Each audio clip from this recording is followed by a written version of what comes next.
Oh, thank you. It's wonderful to be here with you. Welcome to the Evidence-Based Practice for Librarians webinar.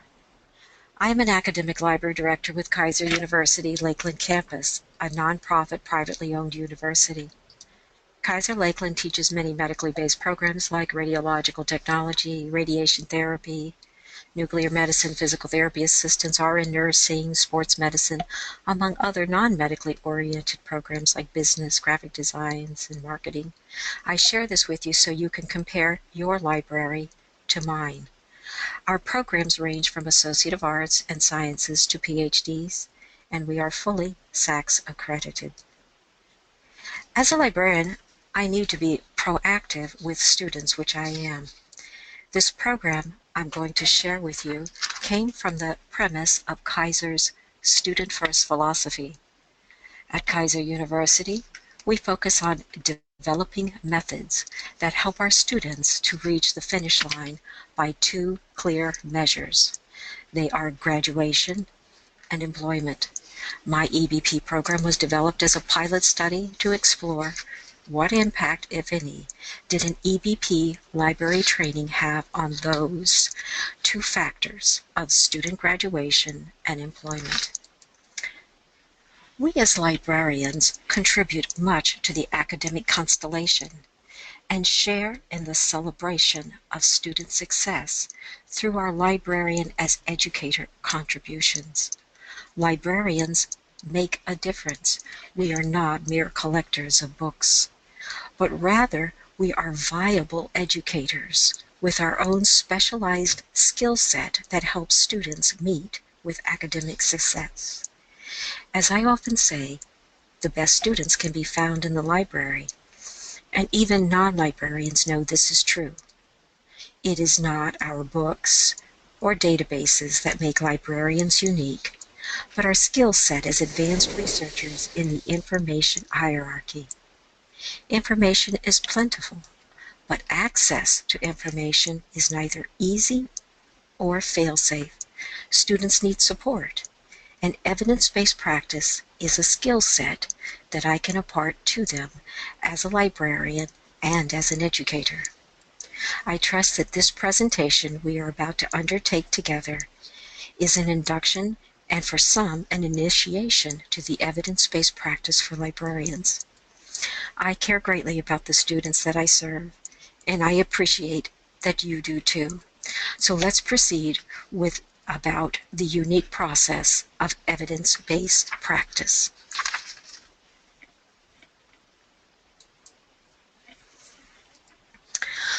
Within my library system, we provide a one-shot library orientation that may last up to an hour based upon a training and the number of students.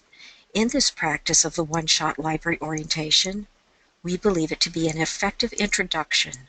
We orient students to the library, its resources, and basic access skills to our vendor-based databases.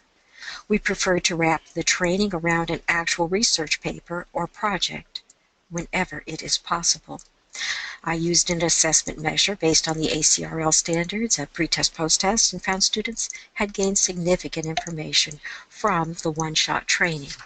So please note, though I'm going to share with you a new provocative approach style of library orientation using EBP today, this in no way invalidates the other one-shot library orientation, but rather is a viable alternative for advanced research skills training or multi-tiered trainings. So what is it? What is EBP as a librarian that trains students for academic success, you may ask? EBP is a different organization of the same material put into the context of the student's professional world file. The student's motivation in the EBP training is not relevancy to an immediate paper, but rather long-term goals of a qualified, employable, interactive professional. I teach them how to speak the common language of every science-based discipline, and that is research. This webinar was designed to introduce EBP to librarians that are unfamiliar with it and engage and unify librarians that are already using this format into a cohesive group of academic library educators with those that may want to try adapting EBP into their library orientation skill set. Our journey begins with what will be introduced today. Please note each of the topics being introduced are broad. Each topic could easily be a webinar in themselves, if not more.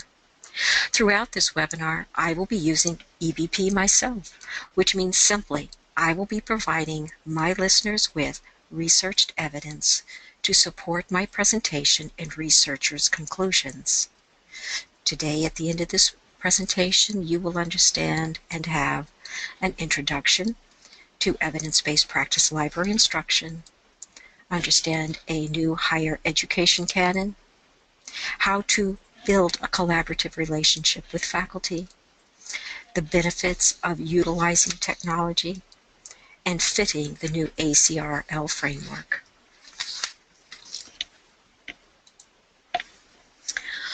Most of you have seen subscription-based databases and open access databases that have special sections for evidence-based practice.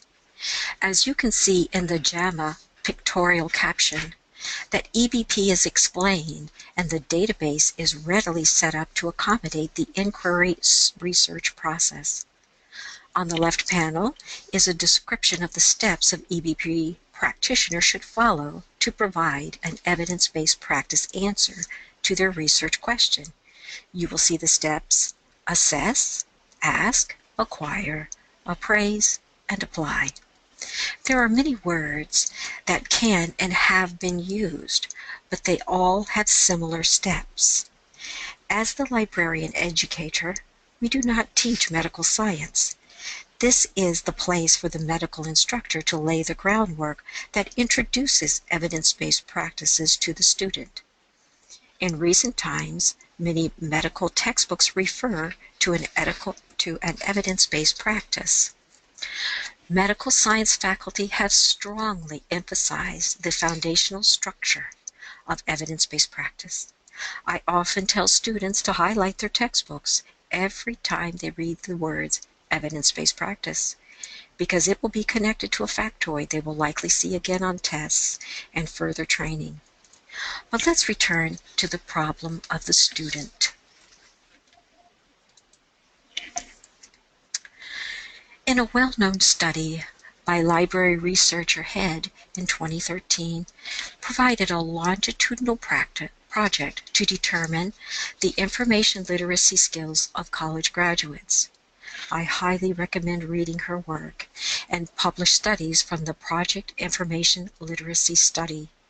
Her work inspired my development of EBP as an effective method to address the deficits that our four-year college graduates across the United States had, but did not know they had. I use 8 of her conclusions at the beginning of every EBP training with students. Why? Because you cannot teach someone something they think they already know. Head found most students believe they have great research skills. We know they do not. Sadly, most only know the Google search bar. The statements that you see on screen are direct statements students have told me. In a presentation I made for the Florida Library Association entitled Wonky Wikis and Google as Scholars, I challenged librarians across disciplines to understand that every library question was an opportunity to teach information literacy. This is a frame from that presentation.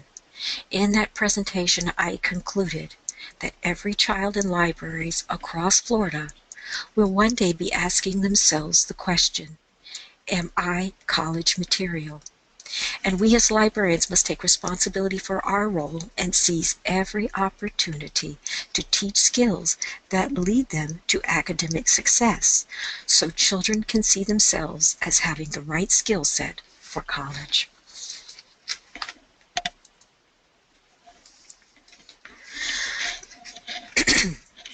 Let's consider how information literacy skills form the canon of higher education.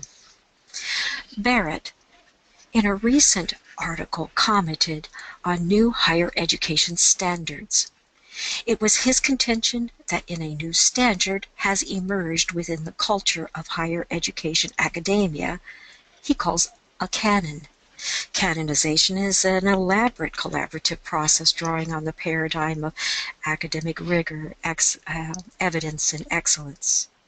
Here the author identifies this monolithic change and a new canon.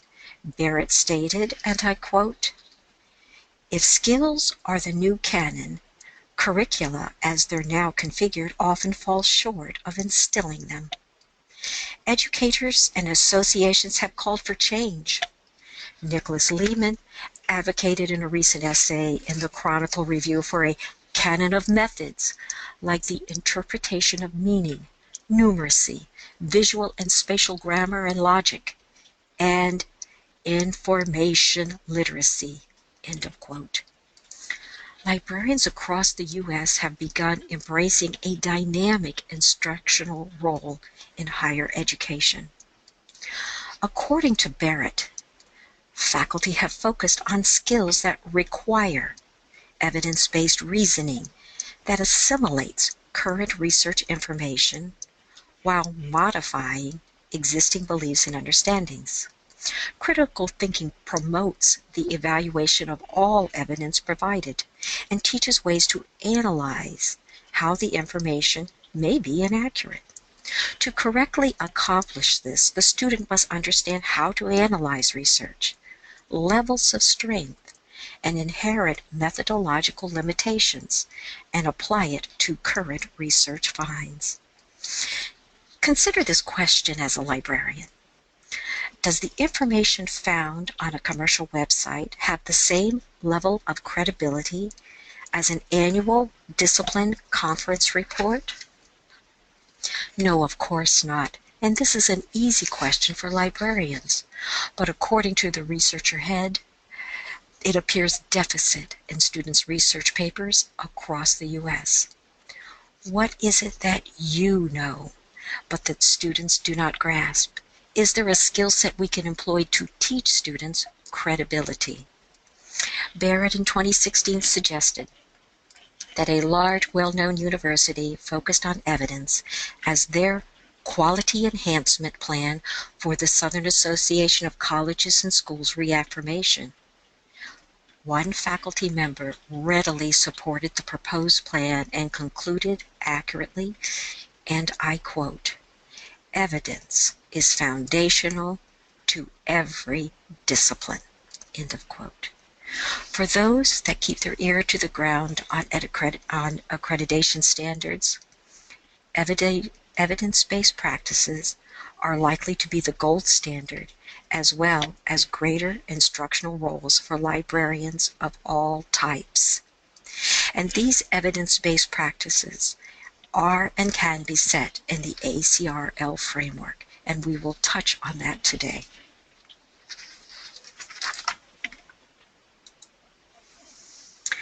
So how do we get faculty to support EBP?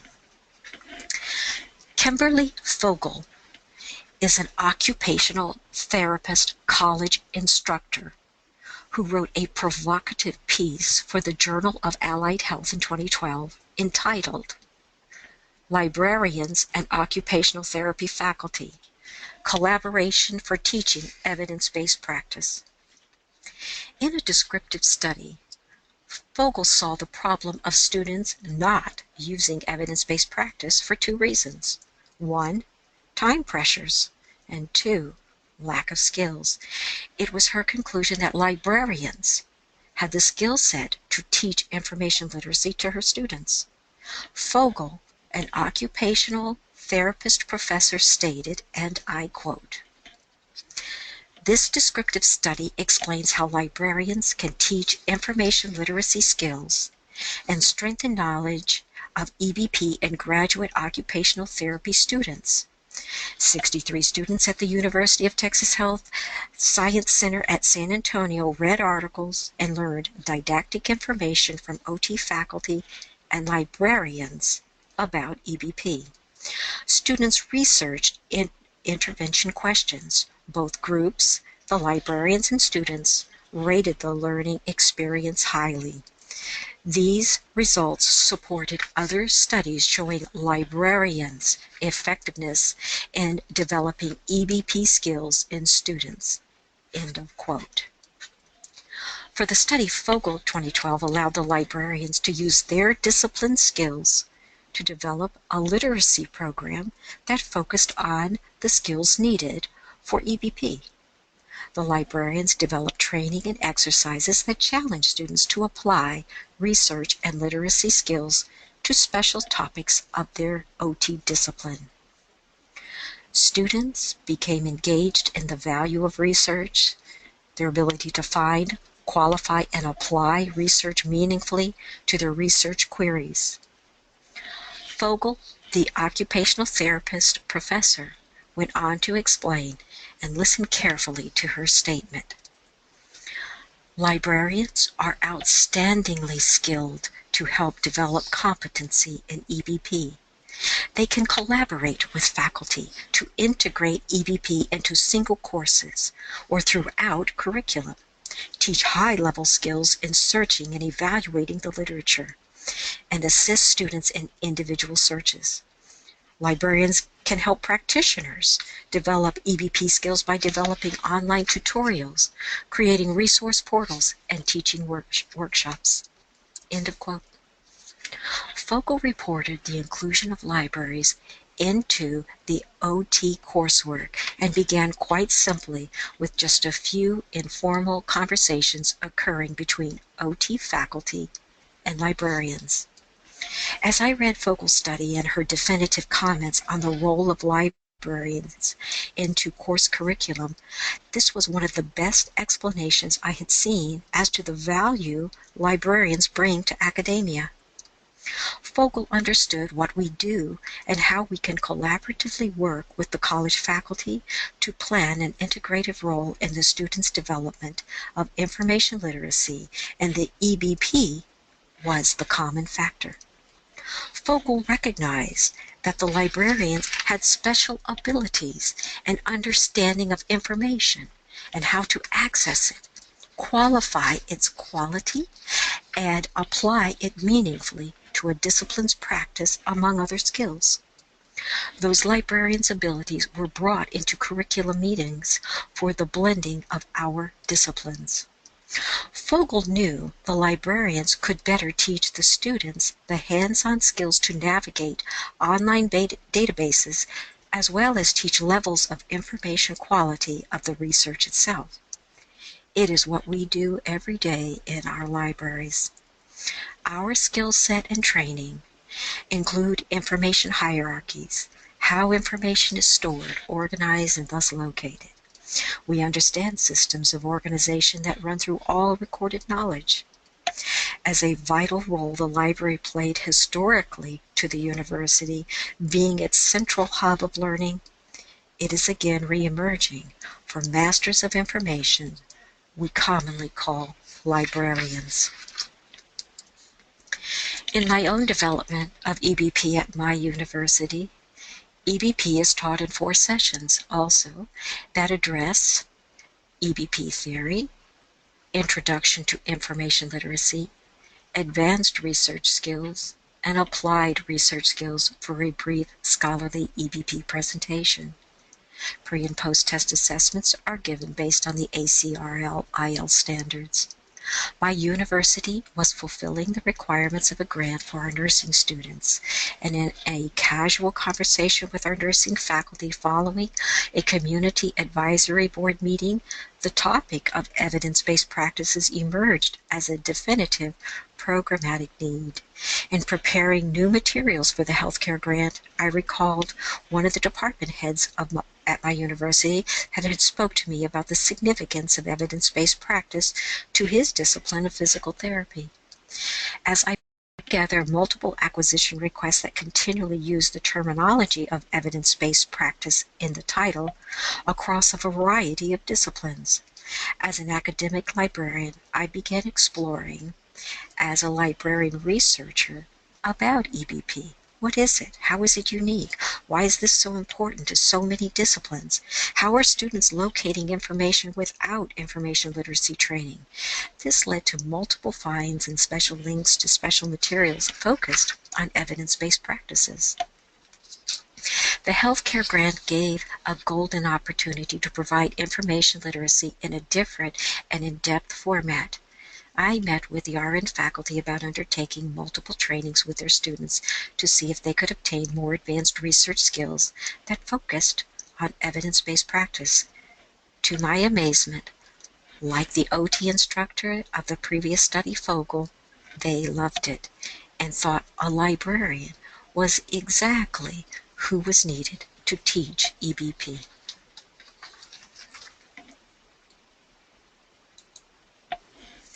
So what is EBP? EBP can be broken down in several ways. As you may recall, JAMA used all A's to list the 5 steps. Many texts use what's called PICOT, P-I-C-O-T, but this is just another mnemonic, like the A's of JAMA, to remember important steps. There are others, but the differences are minute, while their similarities are significant.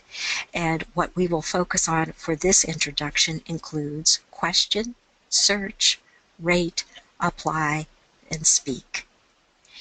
Each of the steps are contingent on the successfulness of the previous step or steps. Let's start with the query or questions. Students should learn how to form a research question, or who and what. Let's work with this for a moment. Pregnant teens, the who, and gestational diabetes, the what. Or the what could be low birth weight, or miscarriages, or postpartum depression, or breastfeeding. It's who and what you want to know. Perhaps I want to change the who. I could search for maternal grandmothers, sisters, twins, women, 35 to 45, Asian, Catholic, Aboriginal, female athletes, drug addicted, second pregnancy, women cancer patients. The question is significant to the success of the results that will be obtained. See how these two terms of who and what lend themselves to subject searches. It is not just a question, but a carefully formed question of those two elements. For step 2, we return to the computer databases. Based on our who and what, we consider which databases are most likely to hold studies that are helpful. I walk students through and have them consider this important step that is often overlooked. Am I looking for the social context of a problem? Then I need to find a psychological or sociological database. Is the problem medical? I need to search medical databases. Once my databases are selected, I am ready for an advanced search. I teach the students how to compete the search bars. For example, I may have on my first search bar, pregnant teens, and on my second bar, gestational diabetes. We select title for both, full text, and search. Now we have a large grouping of results that we want to limit. First, we reduce the grouping by currency, perhaps 3 to 5 years. We may choose peer-reviewed and scholarly. We may use English only, identify academic journals only. My goal is I am looking for the research finds to now be narrowed. Now I may add another Boolean operator of and across the word. And I cross the word comparative, or systems, or empirical, or longitudinal, experiment, or variable as words I might add to further reduce my findings to receive the highest level of research quality. What is left in the results will be the highest level of research, systems reviews, and quantitative comparative studies or longitudinal studies. Now, the student must carefully glean the remaining results. As they read through the snippets of data, they should look at the title of the journal. Would the Journal of Dentistry likely have addressed your research query? I chose this because it's an odd finding to consider. Perhaps it does, and this is part of the critical thinking. Do pregnant teens that have gestational diabetes also or possibly have dental issues? I am neither a dentist or a prenatal nurse, but I know that pregnant teens with gestational diabetes may eat too much sugar and may very well have dental problems. This is a keeper.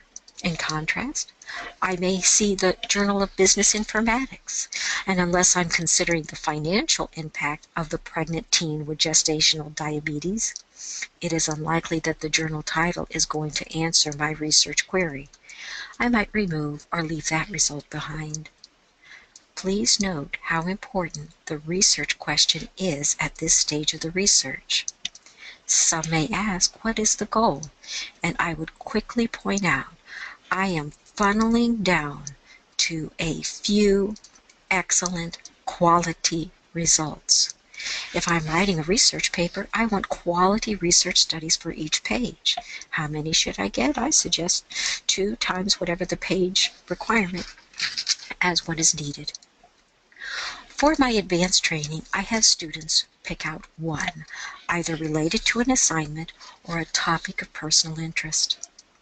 They use the who and what formula to create their research query, like who, pregnant women, what, cancer. What treatment is effective for pregnant women with cancer? Snap, it's easy. Remember, keep it simple. Who and what first, and then form the query. Now, if we have carefully drilled down our search for the type of study, we already have qualified studies. We have rated the study through our search. Systems and comparative studies are the highest level evidentially.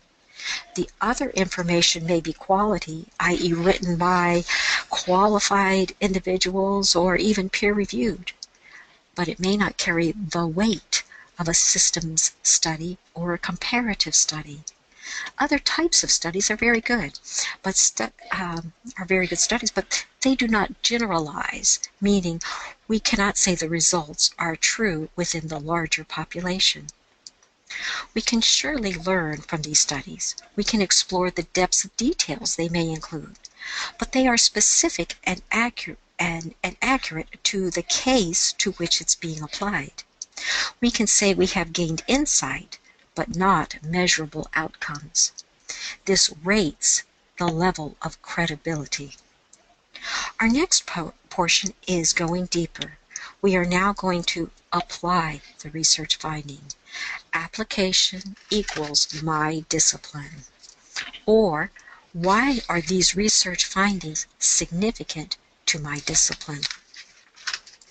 Now that takes us to our last step, speaking the research. I have students select a study, and through a series of questions, they pore over the study and pull out the type of study, the number of participants, special characteristics of the subjects, what happened, limitations, who did the study, why was it completed. Every student has the requirement to provide a 1-minute presentation on the study they chose. You may think 1 minute is easy. I assure you it is only brief. In 1 minute, the student must tell me who, what, when, where, how, and why, and the limitations. But be assured, this is an amazing minute. You will see a soon-to-be professional speaking the language of their discipline. Oh, they may stumble over a word or two, but most of the students give a good presentation of their study. They have completed a correct citation, highlighted parts that they will share with the group. And on the back of their questions is a clean copy for them to use for their next EBP query, and an example from this one for them to keep.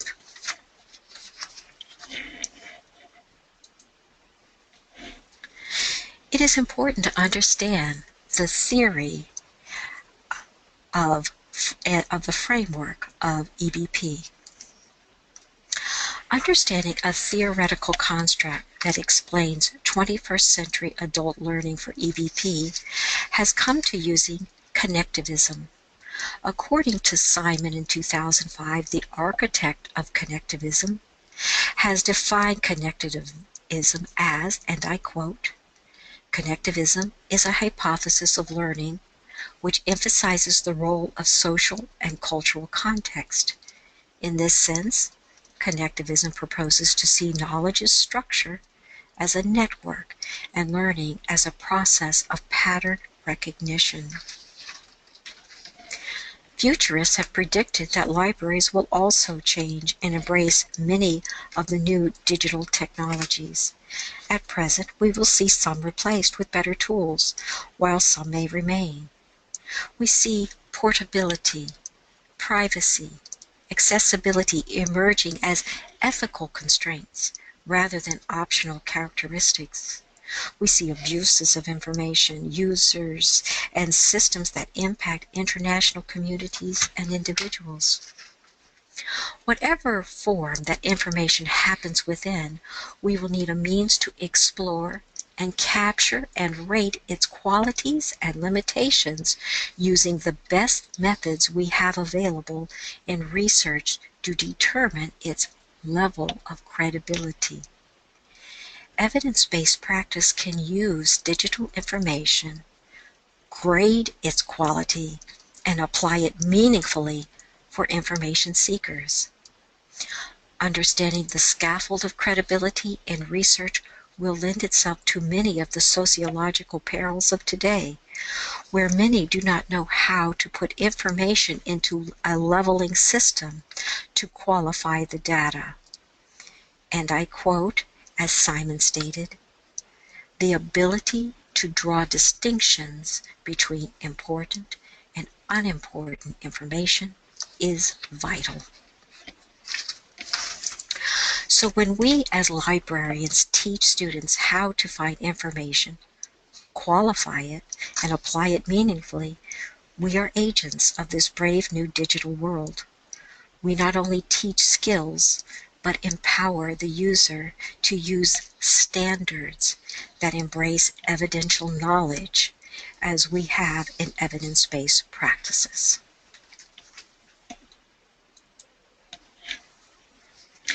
So how does EBP fit into the ACRL-IL framework?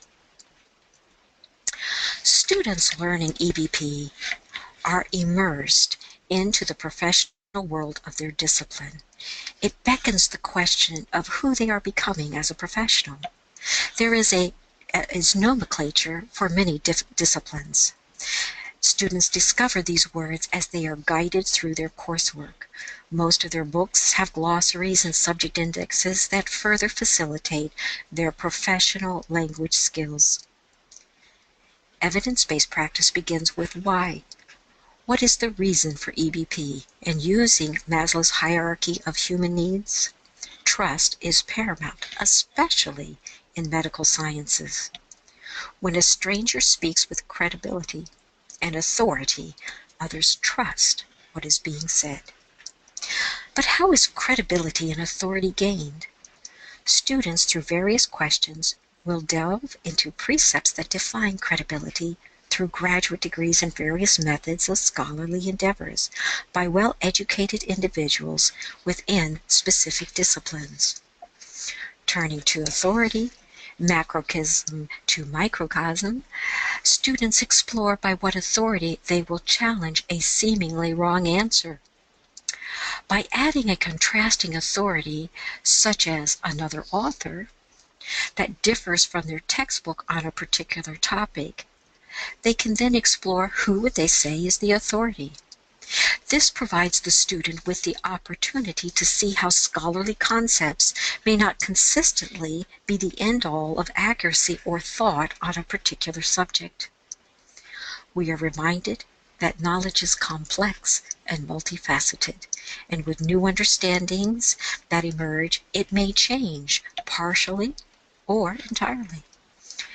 As a librarian and understanding the information hierarchy, we readily know these discipline-specific words that we are teaching students to identify are also likely subject headings. One interactive exercise that jumpstarts the critical thinking process is for students to name a word that's specific to their discipline. Depending on the group size, it turns out to be a fun entry level of participation that all students can join in.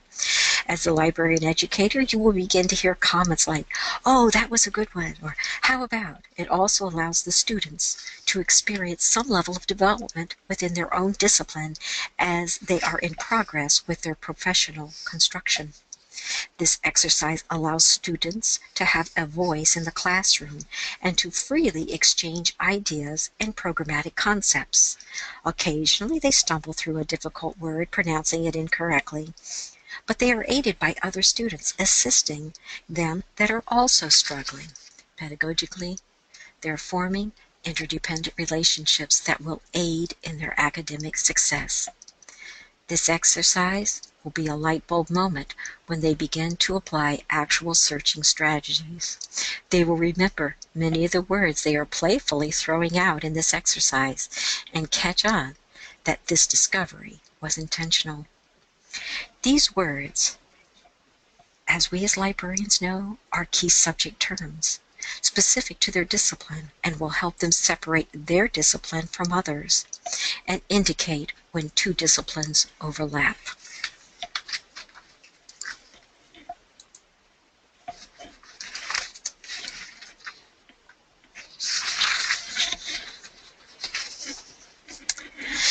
In the review of the 6 basic frames of information literacy framework, there's a correlation that's easily noted in the evidence-based practice of EBP. Returning to our theoretical foundation itself and its connections, we know the student delves into the mindset and rational thinking process of what they know. Perhaps at this time for the student, they have only begun on the textbook for their understanding, and with a few lectures from their professors. It is a great time to help them explore how it is we know what we know. Simply stated, students come to understand that knowledge or knowing is a study in and of itself. It's called epistemology.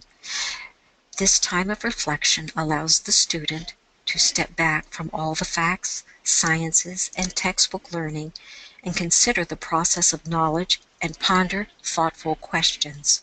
For example, students are asked to consider questions on how we know something is true. What makes it true? What is intellectual freedom? What does it mean to critically think? Why is critical thinking important to research development? How does freedom get expressed intellectually? Is there more than one correct answer to a problem or situation? Understanding the foundation of theoretical knowledge and how it is applied for the benefit of civilization is the impetus that drives a lifelong learner to learn. Asking the question, searching for the answer, and insight that leads to a broader understanding, and yet more questions to be researched. But where do we get our answers? There may be many sources and medias used in acquiring our answers, as Connected Theories points out. However, are all formats the same? Or are some more reliable or credible than others? Or do some formats have other qualities that we may like to use? Some of the things we consider and help students to understand is currency, accuracy, scope, international focus, a community focus, an expert opinion, original language, the reader's language, ease of access, searchability, correct level of reader's understanding, portability, cost, reproduction qualities. These are among some of the many considerations that students need to understand. Students then begin on gaining skills and accessing different types of resources from the library and identify where they may find them, i.e., maybe they're on the shelf, or in print journals, or ready reference, commercial websites, organizational websites, news outlets, government websites, government publications, scholarly websites, open access, ebooks, and paid subscription databases. Once selecting the correct resource locations, we then cover the ownership and rights to use those items, covering plagiarism, citation styles, and tools. When students begin formulating a query, they're often baffled on how to begin to form a research question, and it is again helpful to provide them with a few examples like, what is the benefit to the student of practice tests for state certification? Or, what applicant characteristics do employers in healthcare industries most value? Or, how does lactose intolerance impact human digestion? Remember, the who and what are applied here. As a constructivist, I believe it is best to allow their own level of interest to be explored. They must find what interests them and causes them to think. This individual searching is more than a skill set. It is a philosophical endeavor that will form a professional way of being. Many students up to this point have had information given, pushed at them, or perhaps felt forced to study, tested to know, and their natural inquiry has to be revived. It is fascinating to watch the thinking process unfold for each student. The library gives them permission to question. Who is the author of your textbook? Have they been published before this book? What is the area of their expertise? What has your instructor published? How does that fit into their current interest in the coursework? As a doctoral student myself, I found my professor's published work to be very helpful. How does the university you're attending embrace best practices for education in your discipline? In intellectual freedom, no question is off limits or out of bounds, and a strategy can be developed to formulate an answer. EBP lends itself to students familiarizing themselves with the exemplars and experts in their field. It prepares them for the real world in which they will compete for jobs and advancements. They will learn how to use subject indexes, bibliographies, and tables of contents. It is my endeavor to give them the best advantage through the development of advanced research skills. But nothing is more rewarding than the individual finding the answer to their research query. Usually, they learn many more surrounding supports at the same time, but it is satisfying for them to know and find and be able to provide evidence to support their finding through their research efforts. EBP goes beyond mere finding of a factoid. The information must be applied within their discipline and must be done meaningfully. Students are encouraged to read different types of studies, discover the limitations, weigh the value of the evidence, and then apply it to their real-world scenario. Each one makes a brief and in-depth presentation of their research finding, just as they would as a professional and as a research scholar. As an academic library director, I am always concerned about standards. The ACRL has developed many useful aids as you may want to consider establishing your own EBP trainings. Throughout the ACRL's website, you will find excellent structure to follow and suggestions that will fit your special academic settings. But the best part, the ACRL has developed standards for information literacy that are inclusive of evidence-based practice. You may start to find EBP everywhere you turn, and once you begin developing your EBP program, you will find there is tremendous support for your efforts.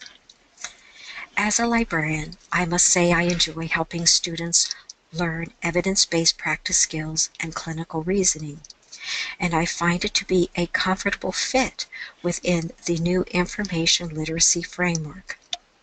But what I like most is the look that forms in their eyes as the students present their research findings.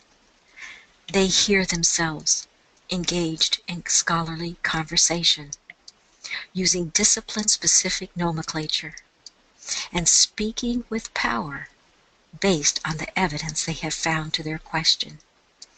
I know they will never again return to being spoon-fed what to think or believe, for I have given them the skills for their intellectual emancipation. Some of you may ask, where do I begin with EBP? And I would suggest to you, start with your faculty. Ask them. They will know exactly what you are talking about, and they will likely light up to hear you discuss EBP. And some may ask, would you still use the traditional library orientation and EBP? It is because each teach different things. Yes, EBP is all about advanced research skills training, and I use 4 hours to teach EBP skills, while the traditional library orientation is about the varieties and access skills of the library's holdings. In my EBP training, I hand out brochures that cover library services, hours of operations, checkouts, etc. While in my traditional library orientation, I have the ability in a brief amount of time to help students directly with a specific research assignment or project while I tuck in other library services for the completion of their project. I must tell you, I have no intention of relinquishing either method because both have value. Creating an EBP library orientation begins with finding the evidence. We as librarians know all about finding evidence to support research conclusions. Another way to be EBP, you could begin with a quality piece of research and work backwards as your group analyzes the findings and learns how to find the resource and similar subject articles.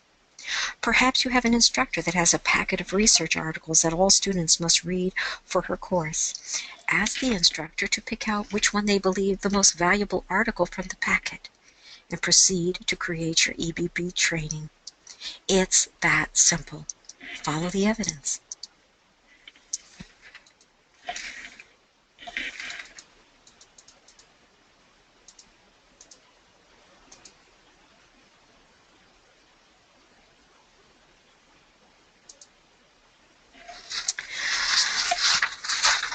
I would like to say in closing that I appreciate your time and attention. As you can see on this slide, we are looking at the 2 disciplines, evidence-based practice, which is what is presented by the various disciplines that we provide support services to, and what it means to provide health information literacy, and all the things that are very familiar to us on the right-hand side. We can teach EBP. I want to share with you that I'd like to thank you for your time and attention. I will be glad to answer any questions or comments you may have or on this particular topic. And I have a series of slides that are going to come up that are going to scroll by that are they're across the US, Canada, and the UK of a few universities that use EBP. I'll answer while they scroll by. Thank you again and again. Once you were a child, once you knew what to include and what there was time for, once you asked questions because you wanted answers, and when you found them, become that child again, even now. That's a quote from C.S. Lewis. So follow your inquiry. This concludes my presentation for today, and I am open for questions. So if anyone has questions they would like to share, I'd be glad to talk with you.